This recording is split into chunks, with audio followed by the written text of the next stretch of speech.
One is the loneliest number that you'll ever do. You're getting sued. Exactly. Hey, everybody, welcome to You'll Probably Agree. And yes, we are talking about Juan is the loneliest number. And maybe at the end of the show, we'll see if Screen Junkies rips off our title again, like they did with Back to the Future. But I'd like to welcome my guest in crime, or is it salvation this time in Star Wars, John Davies. John, how you doing? Hey, I'm doing really well. This is good to be back for a quality Star Wars show, and we're going to talk about some good stuff that happened and some good stuff that's going to happen, and I'm excited. Hi, Mike. So I guess that answers the first question kind of right off the bat. Which is like, what are your high concepts? What do you feel like? Are you feeling like, oh, this is good, this is bad, in between? How are you feeling? Like, we won't get into our Guinness rating yet. Yeah, no, and I don't want to get too ahead of ourselves, but it is like it's some of the like best Star Wars storytelling that I've seen, or that maybe anybody has seen in a very long time. Mm, You know, mhm. there's been a handful of other episodes and a handful of other chunks of movies that do a really good job of telling the story well, but holy cow, did they catch us up on 10 years real quick with this. Yeah. I'm pretty happy. No, it's funny. I came into this like super concerned because after the Book of Boba Fett, I thought, well, that's kind of a guaranteed hit. All you have to do is just have Boba Fett be cool and blow stuff up and be merciless and then explore his character a little bit. And instead, he was a total Disneyfied character. And here we have a hero who is much more in line with Disney's sort of mindset, someone who wants to do the right thing, who is a defender, a philosopher, someone to look up to, right? So this is much more within the wheelhouse of good that Disney leans towards. And the thing I really like about this movie, this show, although really, if you think about it, it is an extended movie.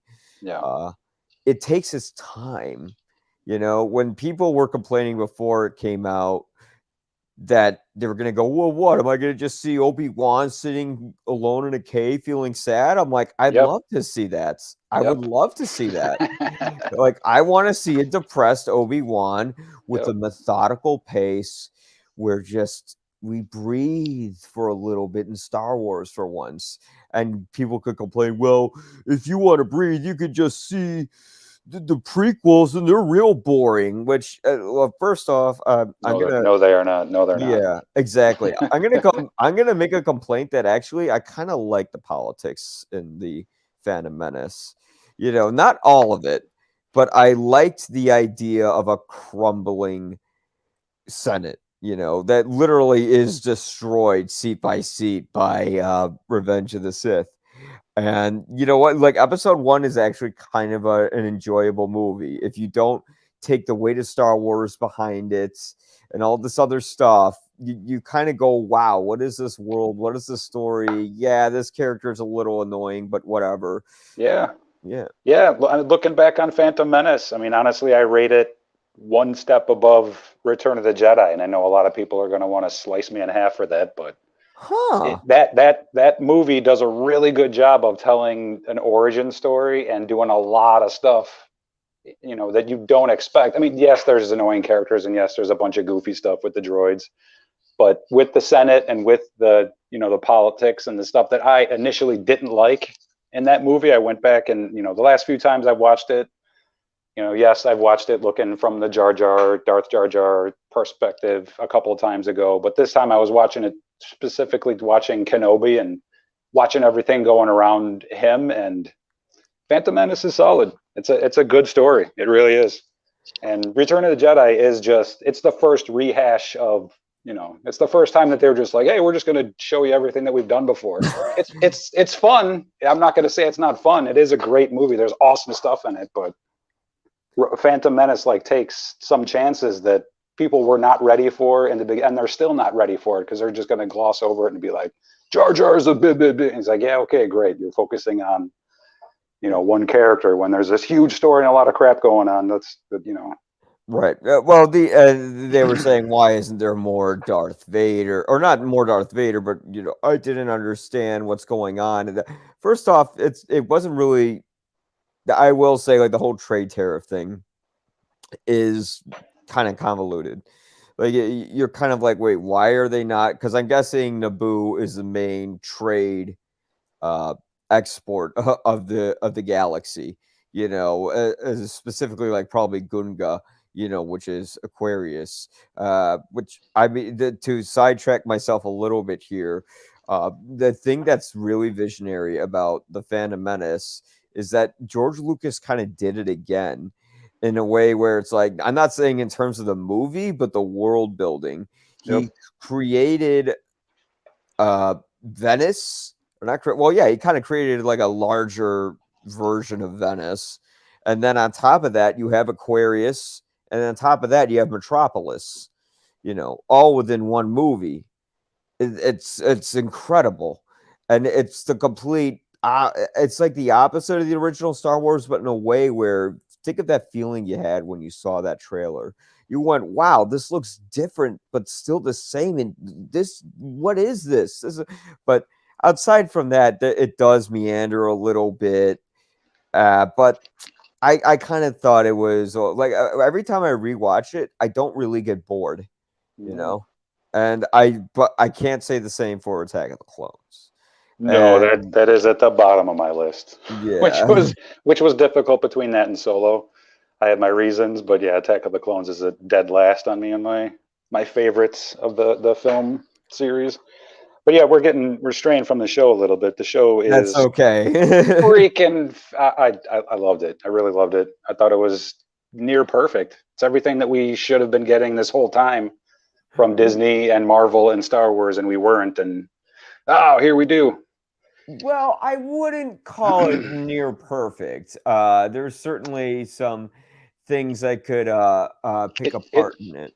of course it still Yeah. has to reach the younger kids. It still has to satisfy us, the fanboys, whatever. But it still has to do a good job of still world building within.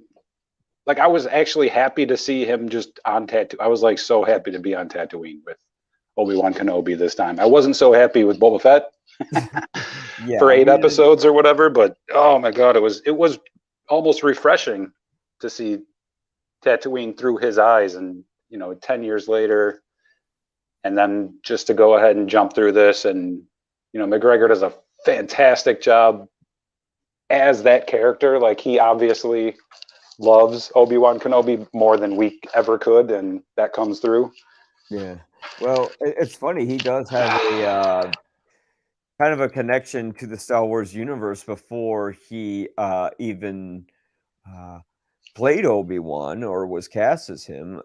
His uncle is Dennis Lawson, who plays Wedge Antilles in the original trilogy. Yeah. So, Uncle Dennis, sort of gave the phone call, but I think in a way, if you believe in fate and the chosen one, I mean, maybe Ewan was the chosen one to play a younger Alec Guinness. His performance is Yeah. inching closer to Mr. Guinness's, sort of the like, for instance, if you're watching the trailer when he goes, he must be trained, sort of the way he drags that out a little bit. Although I will say, sometimes it seemed like he was doing sort of an imitation of Guinness instead of sort of like delivering the emotion on some scenes. I think there's the one scene where there's another Jedi. Like, the plot line to the show, to quickly break it down, is the Jedi are being hunted. This is after Order 66, and now Obi-Wan is on his own and in hiding. But to not give much away, Obi-Wan's talking to another Jedi, and he's basically saying, bury it, put it away, keep yourself safe. But the way he delivers it, he just sort of like, these are my lines, bury this. Do I sound like I'm Alec Guinness? And I'm like, what are you doing there, man? Don't do that prequel acting. Don't do that prequel acting. We're past that. and there's a tiny bit of prequel acting, but not too much. I mean, if we want to talk about one thing that looked kind of silly, the Inquisitors do look a little kind of goofy, especially the Grand Inquisitor. He kind of looks like Squidward from SpongeBob. I mean, it's a live action cartoon. You can't really. Yeah, well, they could have made him thinner, like the guy in Revenge of the Sith when Obi-Wan lands on what was the planet he kills Grievous on? Oh, I don't remember. But yeah, it's yeah, they've had that character represented a few times. They've done a much better job with makeup with that character. But you know, it is what it is, and it is, like I said, it's a live action cartoon, and it is still Star Wars. It does still have to reach the kids. You know what I mean? So it does have to have some goofy stuff. I don't really care about his acting so much. You know, he's still gonna do the job. Yeah, no, this is the guy I was thinking of. I just found it on here. I don't know if you can see this, audience, but let me go to my window. Oh, yeah, you can. But yeah, he looks. I was thinking he looked more like this guy. I don't know why they made him look like that, which is just kind of weird. I mean, it looks like the Grand Inquisitor just sort of let himself go for a little while, and that's what happened. But I mean, outside of that. Yeah, but I will say, though, that the acting from, what's his name who played him? The acting from the gentleman who played him. If anyone in the comments section can ever help me. Rupert Friend? Yes, thank you. Yeah. Rupert Friend.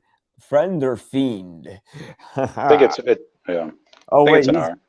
He's listed for 6 episodes. Interesting. So yeah, Rupert Fiend, he kind of does a good job of going around kind of being the sleazy little snake. Although I was kind of like, this guy's kind of a punk. When it seemed kind of like Reva played by Moses Ingram, which everyone was worried about Reva. Everyone was worried they're going to be like, oh no, is this going to be the Reva show? Because I was worried because I saw a lot of her in the trailers, and then I saw her sitting, with Hayden Christensen and Ewan McGregor, and I'm going, oh God, are they gonna do a Book of Boba Fett and all of a sudden make this show about someone else? No. And yeah, I was worried, like, oh God, they're gonna do that. Oh God, that was my main concern. And luckily, it's not that. And Moses Ingram is great in this show, man. She's actually intimidating, not just because of the actions they give her character, but also I think sort of her background, her ethnicity sort of makes it work like that. It kind of gives her an edge as a Sith Lord, casting this actress where I don't know where she's from, but, she sounded like she could handle herself in a fight, she was in the Tragedy of Macbeth. She was in the a fantastic presence on screen. She's fantastic. Seriously. Yeah. I mean, all of the side characters are great. Little Leia is unbelievable, just so good. Seriously, I think should post. Is there a banner I could add for spoilers? I know my friend Ian Simmons does this a lot, so this is my first banner I'll do on here. But just don't say it. Yeah, just don't talk about the show a lot. Spoilers, you've been warned, folks.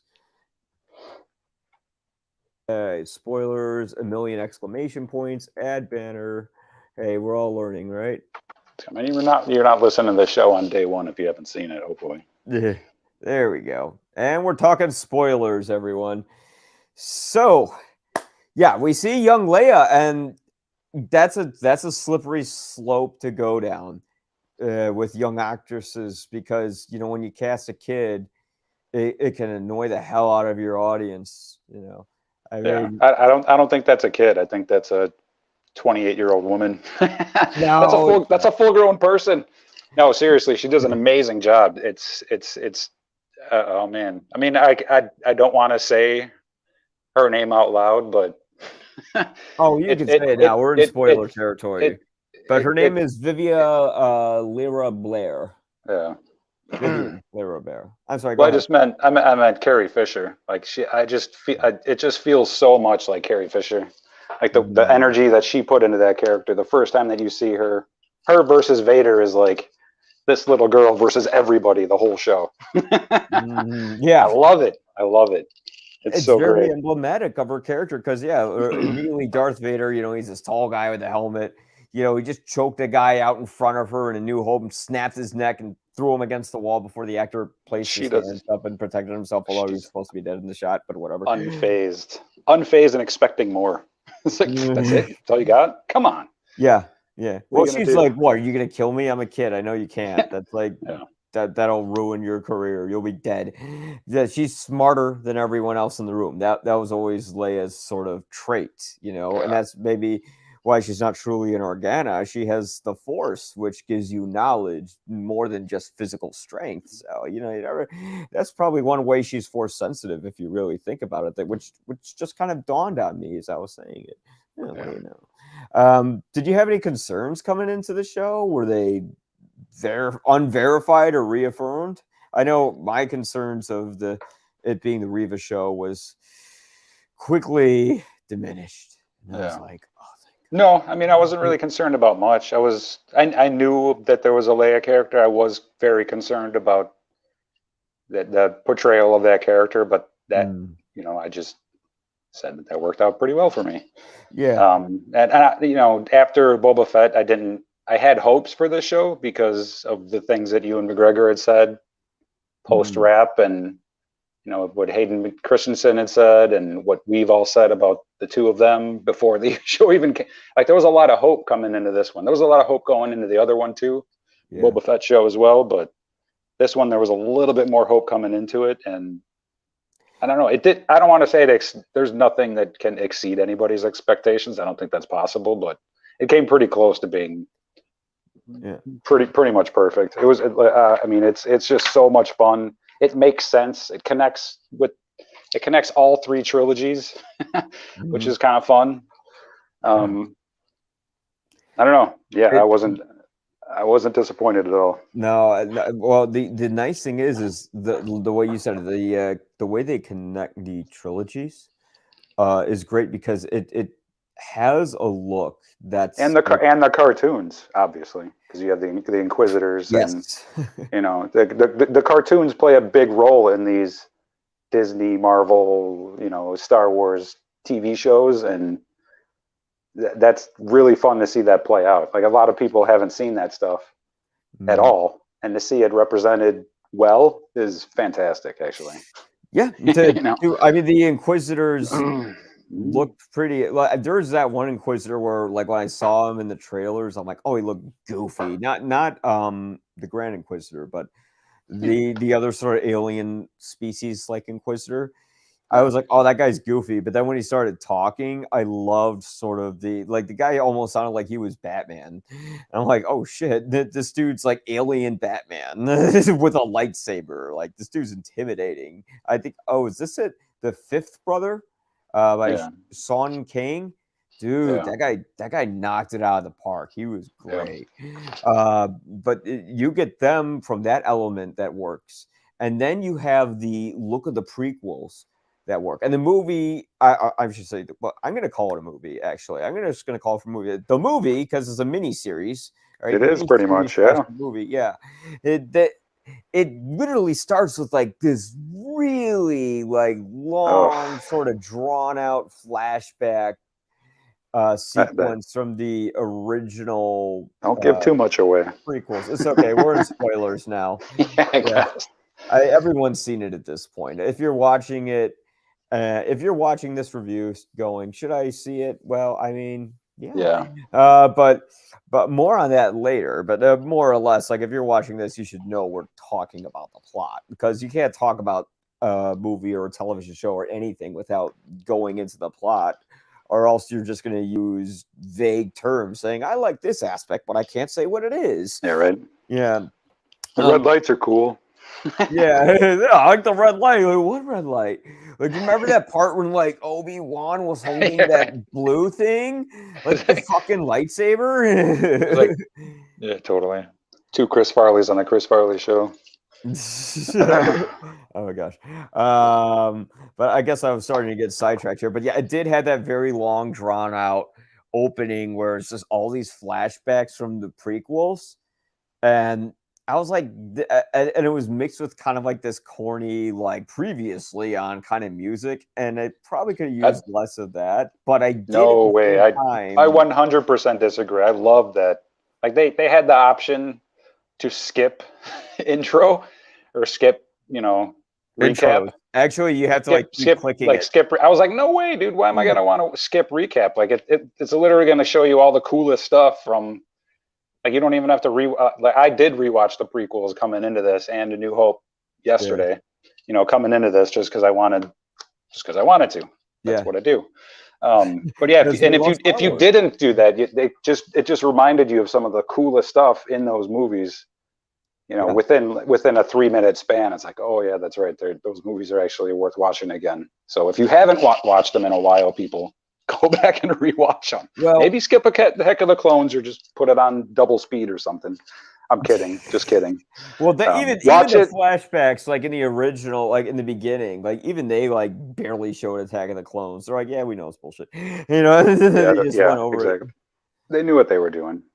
But yeah, it's just like, oh man, go back and watch those first four movies in order and just watch them for Ewan McGregor and Kenobi and ooh, good times. Anyway, yeah, I disagree with you. Watch the recap if you can. I'll watch it a whole bunch more times, and this show does stand out to where I'm gonna want to watch it and watch it and watch it and watch it. And even with the Mandalorian, like you kind of like reach your limit with that. This one, it feels so much more like the original series to where the original trilogy to where you just want to keep watching it and picking more cool little stuff and one liners out. And I don't know, they a couple, not only did they hit a home run, but they knocked the park out of the home run. Well, the second part of the sentence I was going to say was at first I was kind of annoyed and bored with it, but then when I rewatched it, I went, oh, I actually kind of dig this because it's There you go. connecting directly to the movies, and the television show is telling you very much up front, we're embracing the prequels now. We're past the state. We're in that part of the healing process where we're not having interviews with Mark Hamill at Star Wars Fest, taking a swipe at the prequel, starting with real set practical effects as like a F green screen sort of thing. This is something that's saying here are the prequels, and this is connected to this story, and this is a continuation of this story. And the way it connects to that and continues on that saga, on the Skywalker saga, the saga that the fan base has been outspoken. We're saying, oh, we're tired of the Skywalkers and blah, blah, blah. Now, here's the thing. It's not that we're tired of the Skywalkers. We're tired of poor slapped together stories about the Skywalkers. Like, the whole bullshit thing. We know what the sequel trilogy did. We don't need to go over that. But this is here. Here we're exploring Obi-Wan as a character who's in a similar place that Luke Skywalker was in The Last Jedi, where he's dejected and he doesn't believe in the Jedi Order anymore. Now, he still might believe in the Jedi way. He does want to train Luke as an adult, but in a different kind of way from Luke. He is dejected and he doesn't want to cause another rift in the galaxy.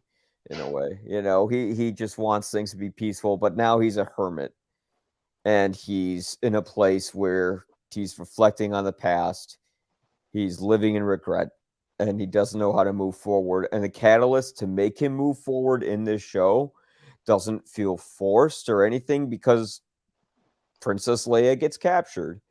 And Jimmy Smits has to remind Obi-Wan to his face, look, you're not just here to look after the son. You also have this daughter. And this is your responsibility as well. Even though you gave him to me, like, we're in this together. We may have this discussion in that ship when we decided which baby we'll take. You know, if we didn't have to say it, we're just here as friends to help each other out. Which, and by the way, the return of Jimmy Smits as Bail Organa.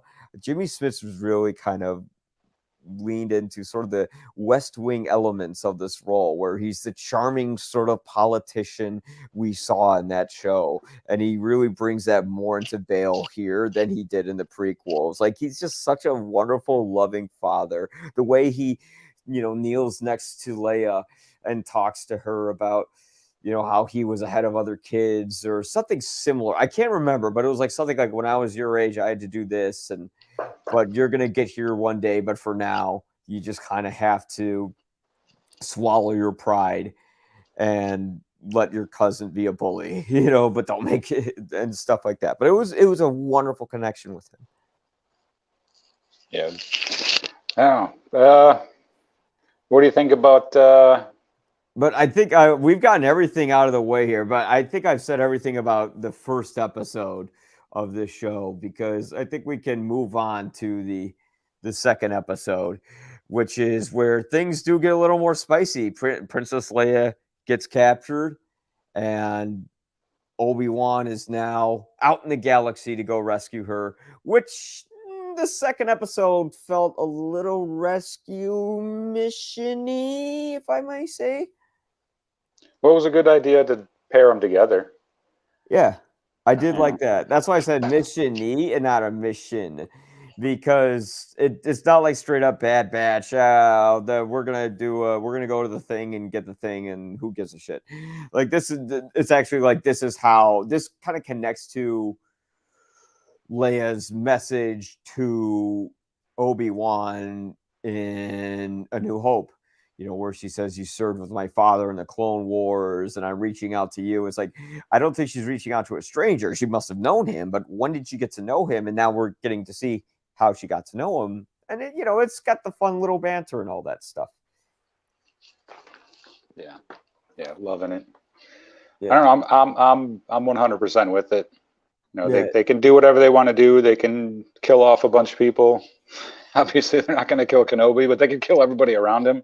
I'll have a blast. And I don't know. It's just fun.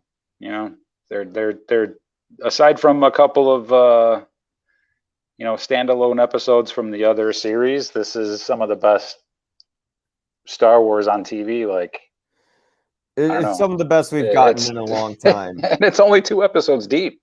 Yeah. It's just a great episode, a great job of like story building, like we've said, world building, like we've said, reminding you of who these people are, introducing the Inquisitors, new characters, you know, new situations, new enemies, you know, and Vader.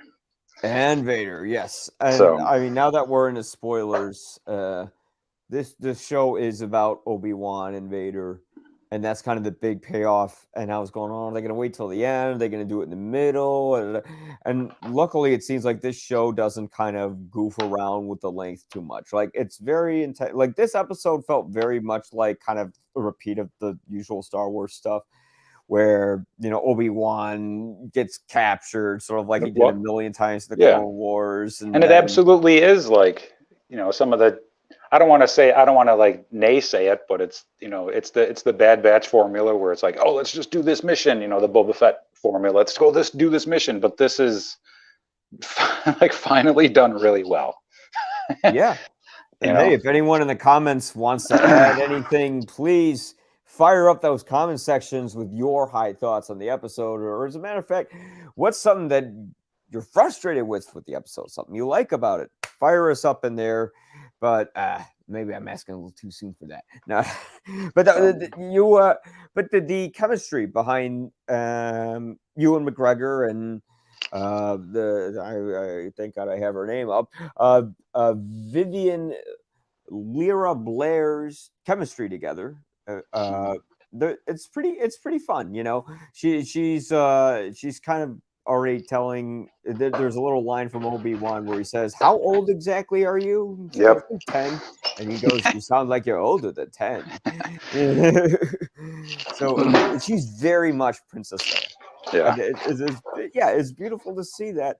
I didn't, and I was really worried about that. I'm like, oh God, who's this? Like, do I really want to spend all this time with this little girl? And like that being said, it makes you really, or it made me think about how disappointing it was that they dropped the ball with the sequels. Like Mhm. those sequels should have been about her.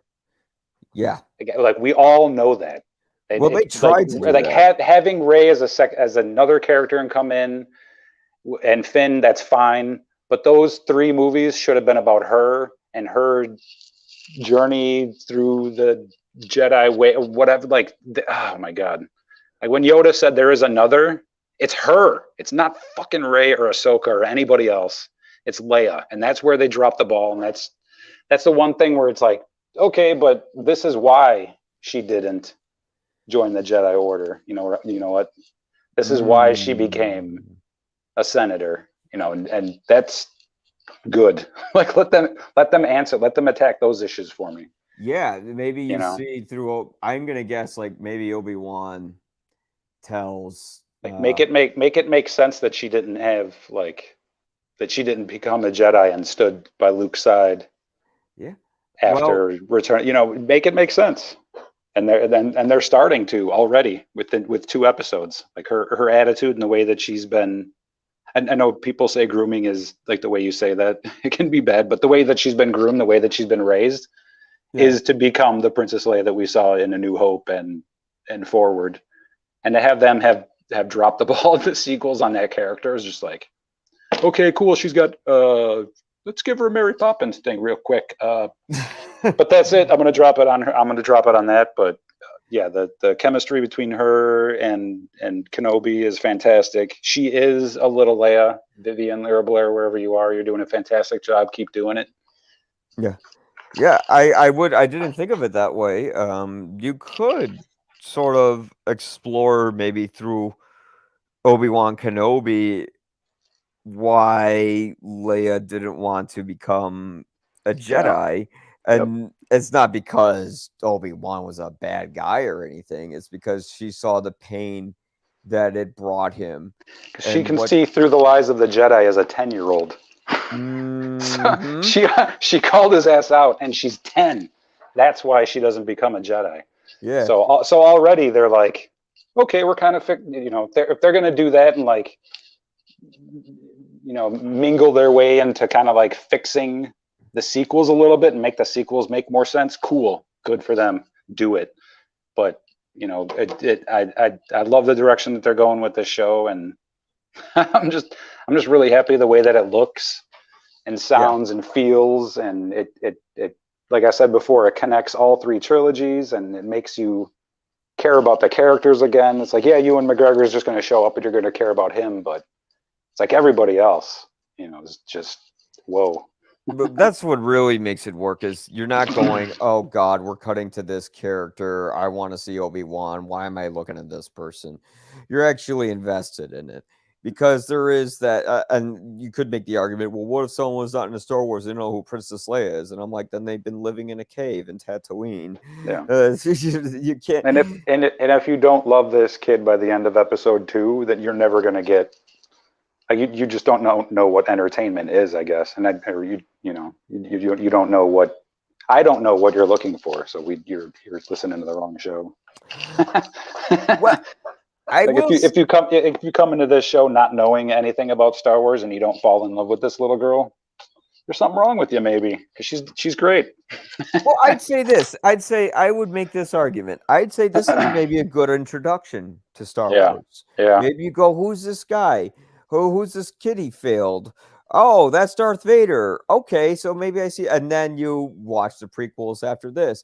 I feel like this is a condensed prequel in a way where this is sort of what we wanted the prequels to be. They could have been a mini series if you really think about it, or this one is what we movie. wanted from Star Wars on television. We Mm. wanted this is what we wanted. And it's the way, and think of Star Wars as if we go into the visual effects department a little bit here, I think that Star Wars has always been the next step in evolution in visual effects. Of course, it was with the 77 original, Yeah. but with the prequels, one thing I know I'm kind of showering Phantom Menace with praise, but it's because I kind of realize I do enjoy that movie when I see it. But anyways, Phantom Menace was like the first movie to really feature an entirely almost fully CGI background Mhm. feature length film. Every shot is CGI. Every shot, the Coruscant, the backgrounds are CGI. Even Tatooine, like you had the pod race and all that, right? Like the whole movie was that. Like you had movies that utilized CGI for particular shots. I think the movie before it that used the most of it might have been Titanic, if not Terminator 2. But Phantom Menace was like sort of the next step in how movies got made, not only with CGI, but now with the digital era where digital has taken over film. The first big feature length film to popularize it Yeah. was Attack of the Clones, where they filmed that on a Sony F1 something model. Yeah, But they figured out, a couple of decades later that you didn't have to drag an entire film crew into the middle of Tunisia to film, you know, 20 minutes of a film. oh You know what I mean? god, They figured yeah, that out a couple of decades later. But yeah, I mean, it does have its issues. It is what it is. But as far as like groundbreaking, and yeah, it's amazing what they were able to pull off as early as it was 1999. Come on, yeah, you mm-hmm. know. And this And, is and this. and we're not talking like Lawnmower Man, like cheese balls. You can see right through it graphics. Like it's, I don't want to say it still holds up, but it still holds up as far as like it's watchable. You know Yeah, what I mean? It's not the Scorpion King. You know what I mean? It's not the horrible CGI that people were doing just because they could, because yeah, their buddy had a computer and they were like, "Hey, check this out, watch this. yeah, Oh, that'll make my movie better." yeah. Um, I think a uh, lot of the CGI in the prequels, actually, some of it does look kind of impressive. I mean, I noticed one element with CGI and video game graphics, and I think they kind of share something in common now, especially since these shows are being made on the Unreal Engine. mhm. Because they're made on that engine, if you saw these movies on a movie screen, you would instantly be able to tell that it's Yeah. like a video game, right? Because they're basically like pre-rendered cutscenes on that engine that they Mhm. can also render. I think some of them aren't pre-rendered, some of them are rendered in real time, and they can rotate the camera around the set, and you can see everything that's going on there. And that way the actors have something to relate to, react to, and I think the Mandalorian might have been the first thing to incorporate that. And this is the next step in it. I mean, Ewan McGregor was talking in interviews about how, he said, I used to, for a majority of episode 2, I was on Camino and I was just talking to this stick in this Mhm. green space, and it was supposed to be this large alien, but I couldn't see anything. But now he could see the underground city that he's in, which is from, if you think about it, that was from literally a Star Wars show that they were going to make, but it was too large of a budget to greenlight. Have you seen the reels for Star Wars Underground, or I think it was called that? No, I haven't. It was a little after uh, uh, Revenge of the Sith, and it basically looked like the second episode of the show where Obi-Wan's in the streets and there's a lot of neon lights. It's kind of like Blade Runner-esque, No. sort of that look going on. Mhm. And but they didn't want to spend the money in television to do that at the time. They were ahead of it here. And the point I'm making is this show pays homage to Star Wars's history with its looks. You're in maybe Tatooine where it's very minimal, it's all natural sets. But then when you're on Dantooine, sorry, Dantooine, yeah, that's Leia's home. It's lush. It's this incredible architecture that can only be created in a digital space where it's not you know, dirty and grimy, but clean and pristine. And you have the look of both of these eras of Star Wars together in one show, plus the Clone Wars that encompasses that. And this does, I was worried when I first saw the trailers, this looked fake, but this does not look fake at all. This looks incredible. I understand why they pushed the release date to this show back, because the visual effects department needed time to work on that. And I think this show works because they had time to develop it instead of Boba Fett, where they're like, just slap something together here. And is that why they had to slap something together for Boba Fett? Is because they knew that this show was what it was? I feel like once they introduced Boba Fett, they're like, well, people are gonna want a show with him, and then Disney sort of ordered all this stuff. They knew we were gonna watch it no matter what they did. Yeah. So they were just like, you know what? Power Rangers. Hey, you know what? Yep. Kids. Hey, you know what? Toys. Hey, you know what? Boba Fett's not a bad guy. Hey, you know what? We're gonna kill Cad. But hey, you know what? Oh, we're gonna disappoint everybody. But yeah, maybe they rushed that show because they knew that this one was here to like bring it back. Be like, no, you guys, actually, there's 2 or 3 episodes of The Mandalorian that are pretty good. 1 episode of The Mandalorian that's buried within the Boba Fett show that's actually really, really good. And Kenobi. And that's some of the most fantastic Star Wars stuff that you're ever going to get. And let's just move forward from here and not go backwards, please. Yes. Like, no. Go ahead and do your cartoon BS and waste 22 episodes on the Bad Batch. But when it comes to these short stories and these characters that we love and we have loved for 4 decades, people, do it right. Do it like Kenobi. Yeah. Again, take your time, focus on your characters, focus on their struggles, focus on what emotionally is going to pull your audience. Watch the source material. That's not hard to ask. And read some of it. Make it make sense. Make it connect to the other 3 trilogies somehow. Have the audience invested. That's not a lot to ask. You would think so, but I'm not asking for IG-88 to show up out of nowhere and be awesome. I'm not asking for Bosk to show up out of I'm not asking for a lot. Just make it make sense. Make it connect to the original 3. I mean, can you say original 3 trilogies? That's weird. Make it make sense. Make it connect to where it's source material. That's all. Now there is a concern. Or not a concern, but there's since we're in spoilers, in episode 2, the Grand Inquisitor gets killed by Reva. He gone. Yeah, but doesn't that screw up canon a little bit? Because the Grand Inquisitor... Nobody cares about canon.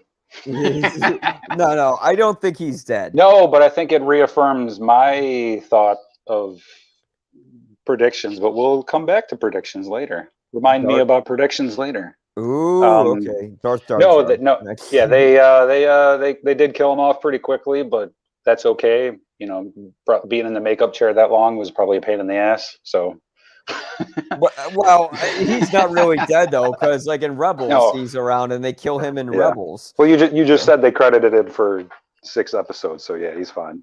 Yeah, he's got robot parts. He's got robot insides, just like everybody else everybody else everywhere. If you don't see their head on a plate, they're not dead. Now, did she stab him directly in the heart?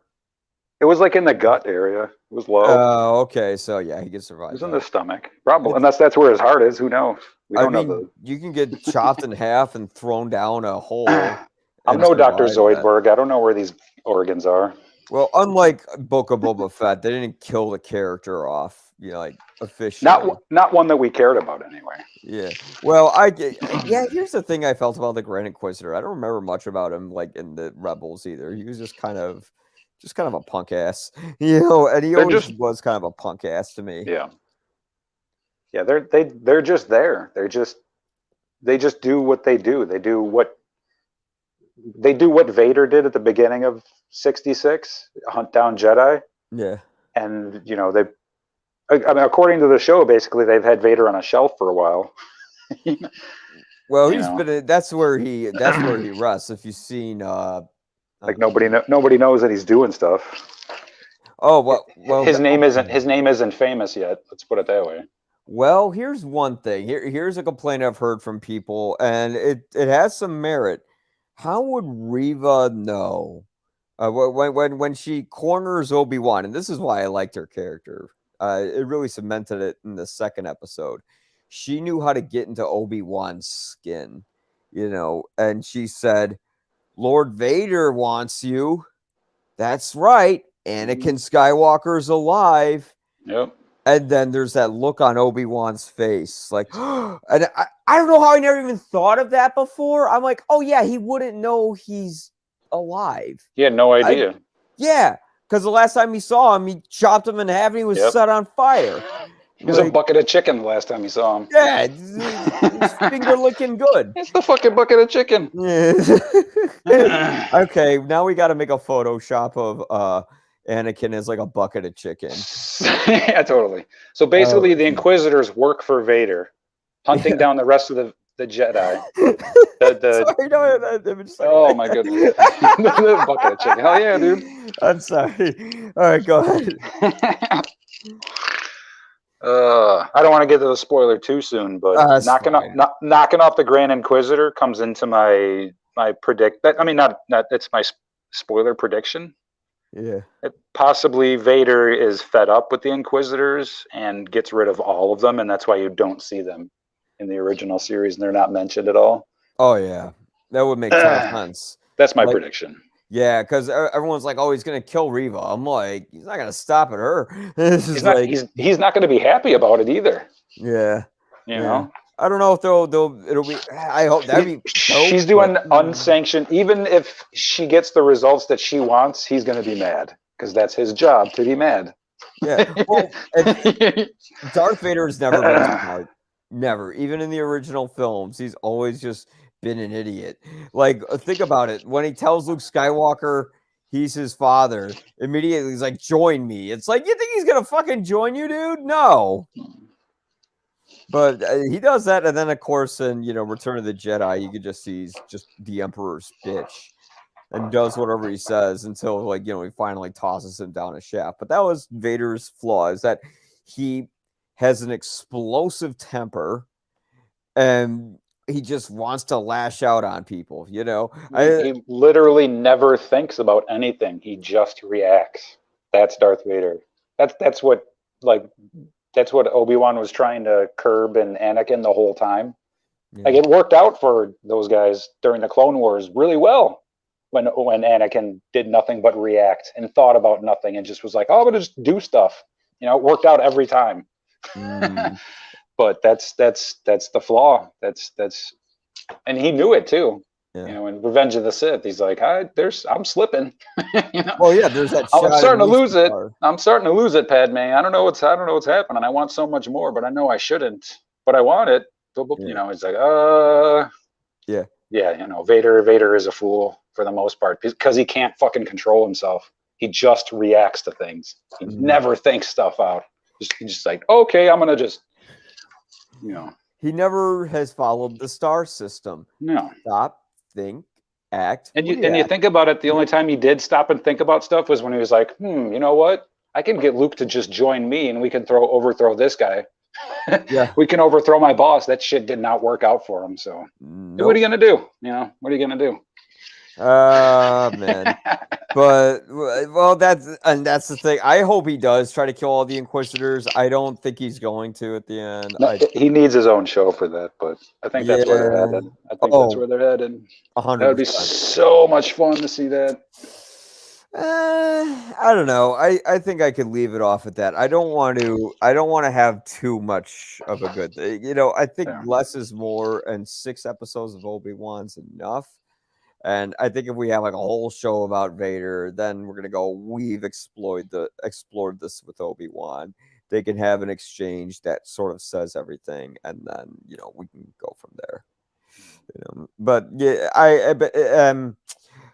if I were to break down sort of my high concept thoughts of everything, we have let's see, what plot holes did I find distracting? If I had to go down my questions here, um, or if they bring the Inquisitor back, that'll make sense. How does Reva know that Darth Vader's Anakin Skywalker?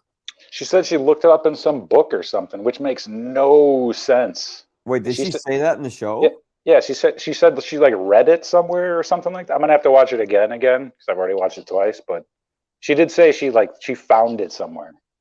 But how like Uh, and if that's true, how are you just like the only one with that knowledge? Like did, her and the Grand Inquisitor are the only ones that know that.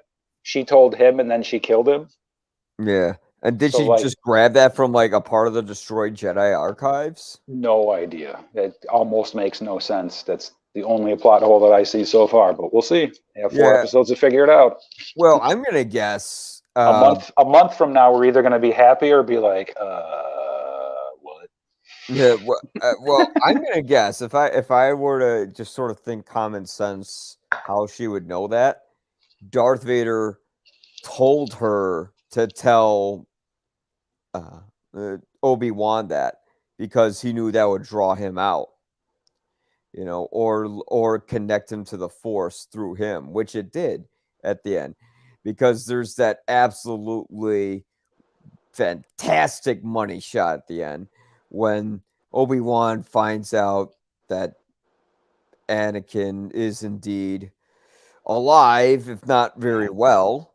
The look on his face is, it's like 30 seconds, but that's like some of the best acting that I've ever seen in my life. And the way you, the music kind of goes down a little bit. Obi-Wan Kenobi is scared to death Yeah. that his And, brother is still alive. and you know what they say about fear? Fear leads to anger, anger leads to hate, hate leads to suffering. I wonder if through that fear, Vader could test Obi-Wan's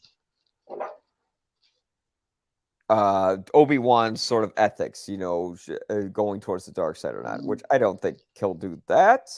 But seeing fear in a Jedi is sort of fun to see. It's like it's not fun to see Obi-Wan afraid, but at the same time, you're like, oh god, some good stuff's gonna come because Leia's in the corner of the ship right after they escape the Grand Inquisitor, and she's saying, "Are you all right?" And And then he's not. no, he is He's not. not okay. Like he's got a little bit of glassy eye. That they put in him. I don't know the name of the lens they have in production, but it's sort of like to make it look like you're crying when you're not. Although maybe he was, but he wasn't crying, but he was kind of like just so scared. He was on the verge of tears, and that they just kind of dolly in on his face, and just very softly just goes, Anakin. So then, Amazing. yeah. So then, Leia can't hear him say Anakin, right? So then people in the audience will go, "Wait, how does she not know Anakin Skywalker? Blah blah. I'm gonna pick things apart because I don't like to enjoy things." So, but once they zoom in on him, it's like a monster movie. Just the music stops, it gets real quiet, then bang, and then it's right on Darth Vader, and there's Hayden Christensen in full burnt up makeup and his back to tank, probably in Mustafar like he was in Rogue One, and they pull out and his eyes open, from under the water. They've sensed each other, and it's sort of the same way Luke sensed his father in Empire Strikes Back. It's like poetry; it all rhymes, except this time the rhyming is done well. Yeah, it was just a fantastic sequence. And there's the ending of episode 2 is like, holy cliffhanger, Batman. Yeah. Oh my goodness. Let's go, or at least emotional cliffhanger, not an actual cliffhanger, but yeah. Right. Low. Yeah, I mean, probably by the next episode, I'm gonna guess it'll be like some more fun banter in the beginning between Obi-Wan and Leia, and then, we'll see Reva.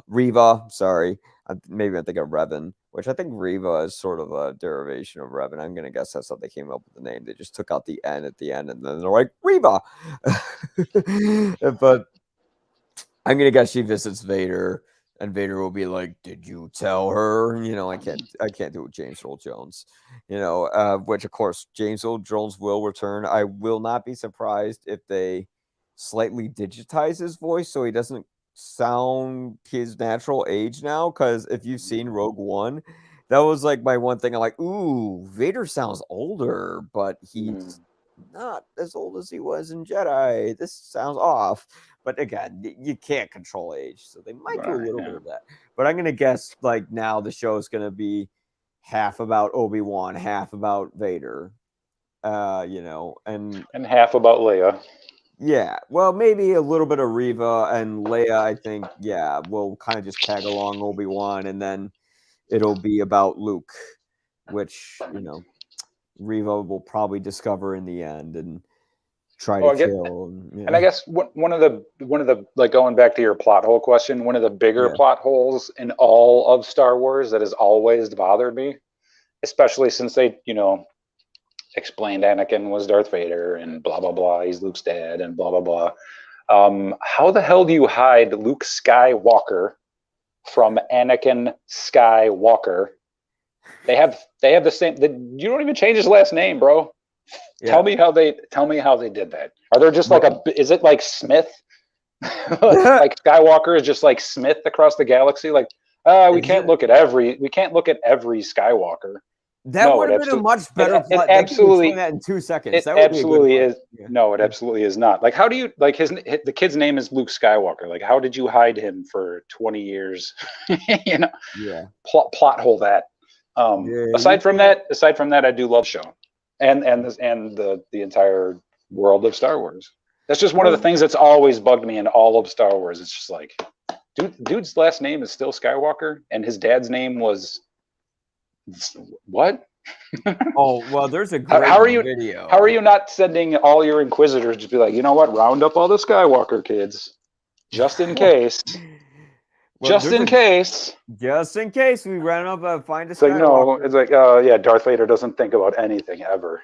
Is it like the Terminator and Terminator 1 where he just goes down the exactly. Totally. Yeah. It could be I'm just thinking there's a great video online. Skywalker with 2 W's, that's weird. Oh yeah. Well, worth checking out. Who was it? It was just a kid. Well, that's okay. I'm used to killing kids. That's what Anakin would say. Like, I killed some younglings. Which they did start the show with that. They started with Order 66. Yeah, that was fun. Yeah. Now, here's my one complaint.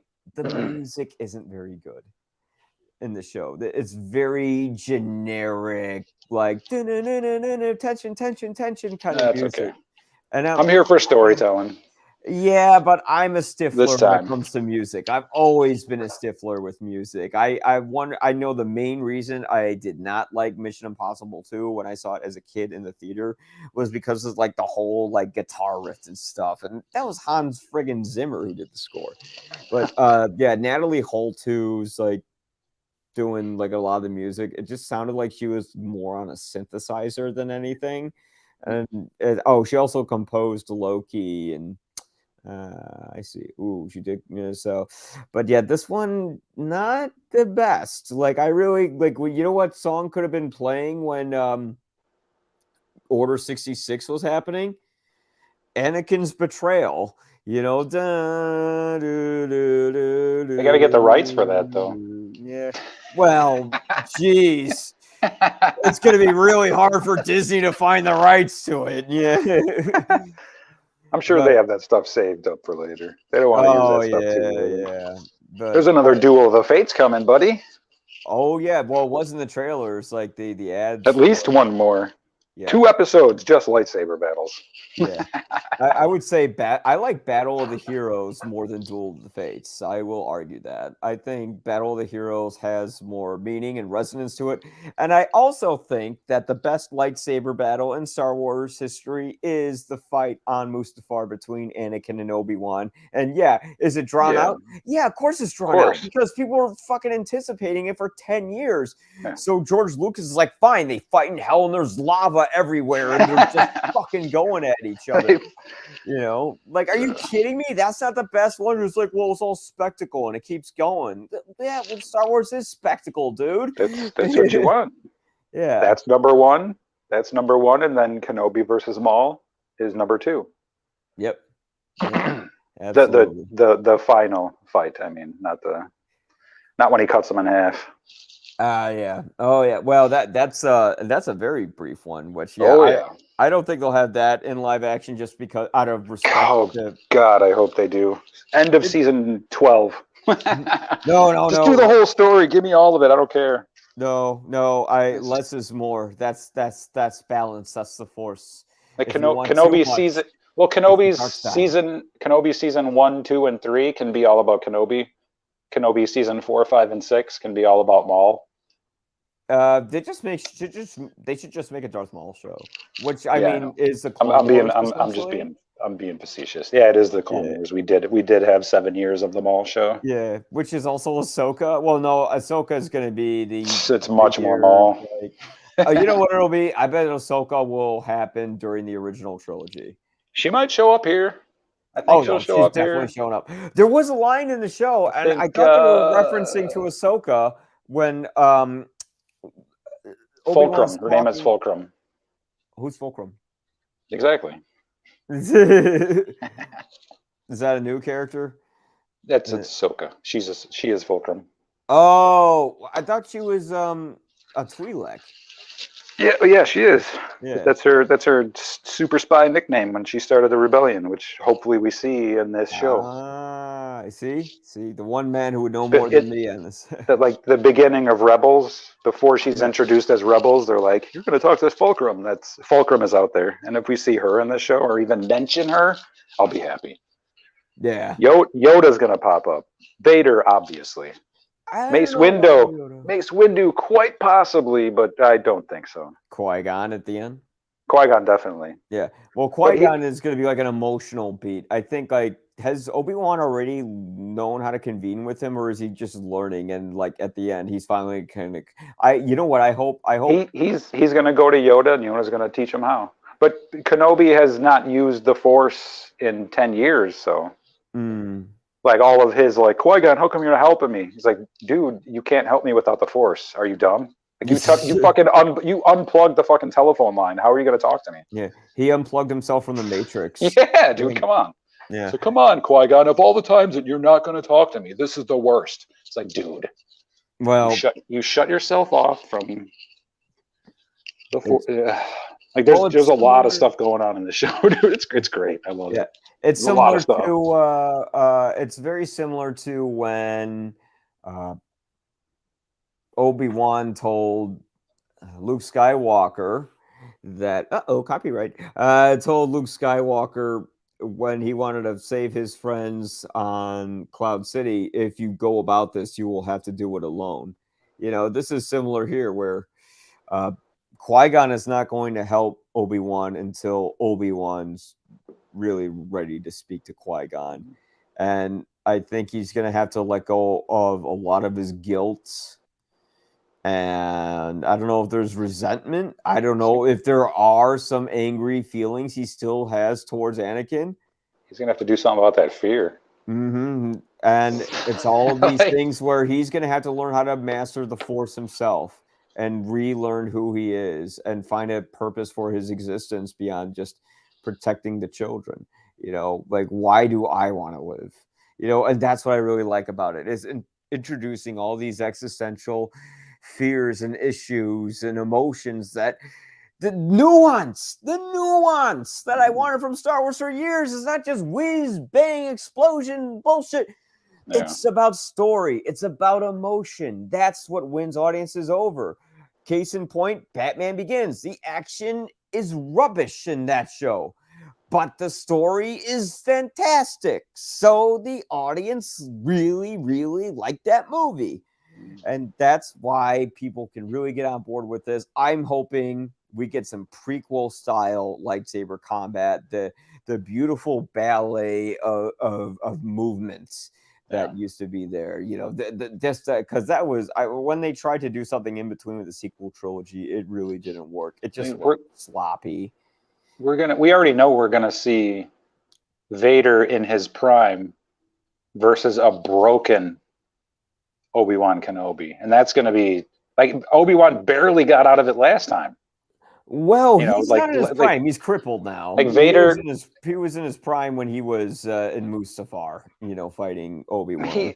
he's 10 years after Vader's in good shape. Like, I think he's fine.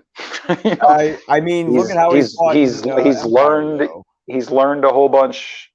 You know, he's how he fought in what? Empire and Jedi. That's 10 years later. That's 10 years after the show. True. Okay, good point. And that first fight is just, it's just a joke. They're just standing there. Oh well, yeah, hitting each other with sticks. It's like, that one's kind of silly, but. Well, I mean, what do you like that first fight? Like Anakin almost took Obi-Wan's head off with his own lightsaber. Mm-hmm. If he didn't get the high ground at the very end, there's no way he would have gotten out of it. That was the one and only way for him to get out of it. Yeah, was to force Anakin to make the power move to try and jump over him and get ground, and he's like. He was teaching him his whole life. It's like the high ground's a big deal. Yeah, I have it now. You can't do shit. Just ride your little thing off into the thing, and we'll just be enemies, and it'll be whatever. But he's like, you underestimate my shit, and I'm gonna come get you. Yeah, pride comes before the fall. Sliced up, and Colonel Sanders is like, you know what? Yeah, exactly. That's a beautiful bucket of chicken. Let's take him home, put some robot parts on him, and let's turn him into the baddest motherfucker in this universe has ever seen. You just triggered an old memory of mine now. I saw when I Colonel Sanders. Yeah, it was my second time seeing. That's Palpatine, by the way. Oh my God! Yeah, do you think Palpatine? Can we make a Star Wars fan theory that Palpatine is secretly Colonel Sanders? Yeah, right.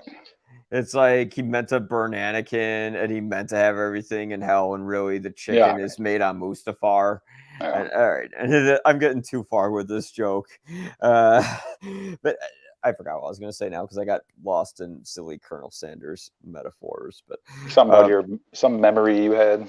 Oh yes, flashback. Yes, I was. When you mentioned KFC and all that, it triggered a memory of mine. It was my second time seeing The Phantom Menace. It was with my grandparents, and after we saw the movie, guess where we went? Dairy Queen? No, KFC. I knew it. Yeah, we went to KFC, and I still remember how good that chicken smelled and how I ate it. And that was like my first time having KFC.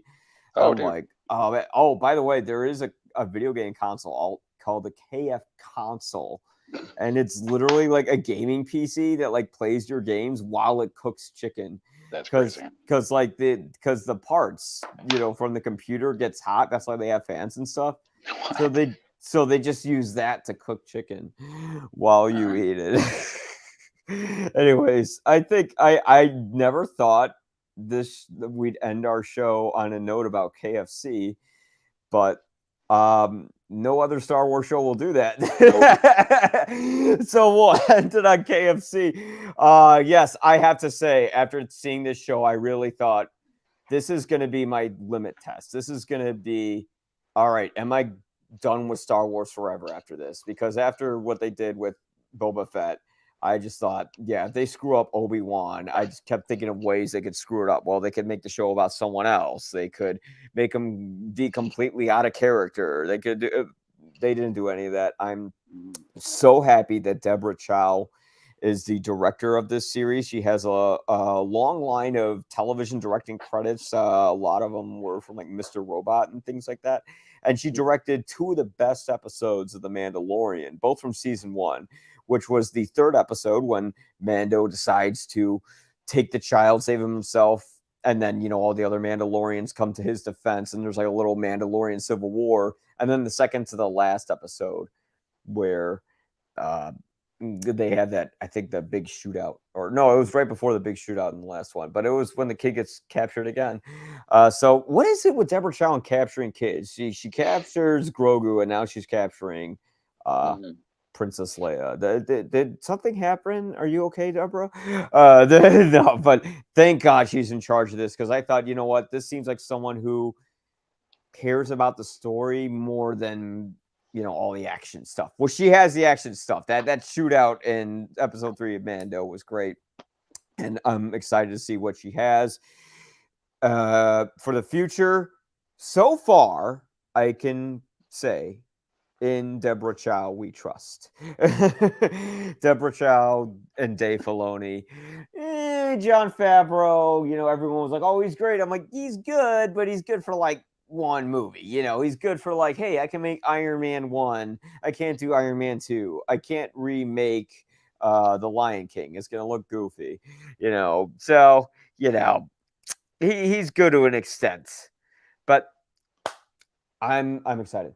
If I were to rate this show, and let's see if I need to punch this up in my show. Out of 4 Guinnesses, what would you give this? I'll punch this in later for TikTok.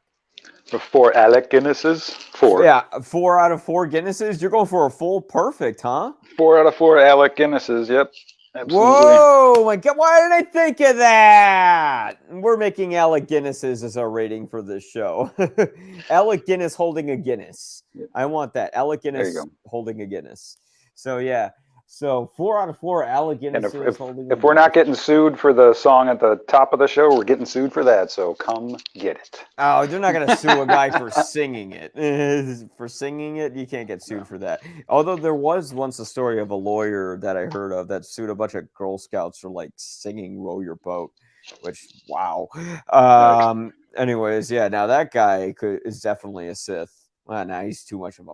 Yeah, he'd be more like an Inquisitor, which are like goon Sith. They're like dumb Sith who weren't good enough to make it as broken like a full Jedi. Sith. Yeah, exactly. Just broken, angry Jedi. They're the guys you find in KOTOR when you go to like the Sith planet, and they're like, "I couldn't handle being a Jedi, so I'm a Sith now because it's easier." Like that's what they are. But I would give this 3.5 Guinnesses, Alec Guinnesses. Holding a Guinness. I'm just taking that little half out just for some of the music, which is a little weak, and just some kind of like prequel-y acting from time to time. But aside from that, I am relieved, gratefully relieved. I took it. I literally, when the show ended, I went,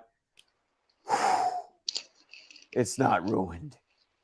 And Star Wars is alive. I want more Star Wars. I didn't necessarily want more Star Wars after Boba Fett. I could have taken it or left it, to be honest with you. But now I want so much more. Yeah, it's a good day to be a Star Wars fan. So, guys, let us know how many Alec Guinnesses holding Guinnesses, which I got to make Photoshop now, and we'll add to the later episodes. I'm wondering if I could add this like later in an edit, like on like YouTube or something. We'll see. Probably not. But, for future reference, we'll do that. But, guys, so far, high ratings.